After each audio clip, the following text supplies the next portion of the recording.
کفر کا معنی کیا ہے؟ کفر کی کہتے ہیں چھپانے کو، کفر کہتے ہیں انکار کرنے کو۔ کسان جو ہوتا ہے کسان، اس کو بھی کافر کہتے ہیں۔ کسان کو کافر اس لیے کہتے ہیں کہ وہ بیج کو زمین کے اندر چھپا دیتا ہے، تو چونکہ وہ بیج کو زمین کے اندر چھپا دیتا ہے اس لیے کسان کو کافر کہا جاتا ہے۔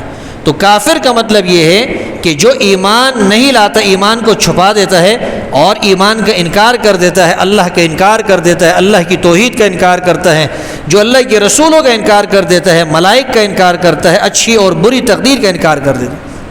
کفر کے معنی ہے چھپانے کے، کفر کے معنی ہے انکار کرنے کے۔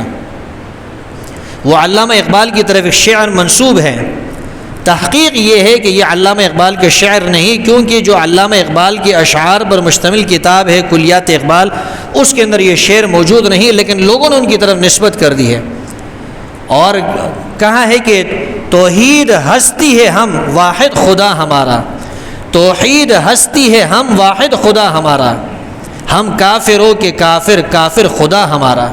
اس کا مطلب کیا ہے؟ توحید ہستی ہے ہم، یعنی ہم مسلمان ایک قوم ہیں۔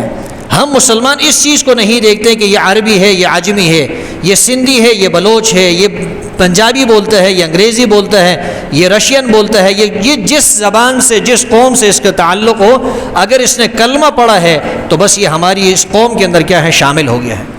واحد خدا ہمارا، ہمارا خدا، ہمارا رب وہ ایک ہے۔ ہم کافروں کے کافر، یعنی جنہوں نے اللہ کا انکار کیا ہم ان کا انکار کرتے ہیں۔ کافر خدا ہمارا، ہمارا جو خدا ہے، ہمارا جو رب ہے، وہ بھی ان کافروں کا انکار کر رہا ہے کہ یہ غلطی کے اوپر ہے۔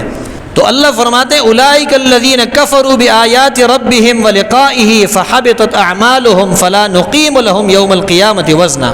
اللہ فرماتے ہیں انہوں نے اللہ کی آیات کا انکار کیا، انہوں نے قیامت کے دن کا انکار کیا، ان کے سارے اعمال برباد ہو گئے۔ فلا نقیم لہم یوم القیامۃ وزنا، قیامت کے دن ہم ان کے لیے ترازو کو سرے سے قائم ہی نہیں کریں گے، اس لیے کہ نیک اعمال موجود نہیں کہ ایک پڑلے کے اندر نیک اعمال رکھ دیے جائے، دوسرے میں برے اعمال رکھ دیے جائے، وزن کیا جائے کہ کون سے اعمال زیادہ ہے کون سے برے۔ یہاں تو ہے ہی ساری برائیاں، یہاں تو کفر اور شرک ایسا عمل ہے کہ جو کسی نیکی کو باقی نہیں رکھتا، اس کی نیکیاں ہی برباد ہو جاتی ہیں۔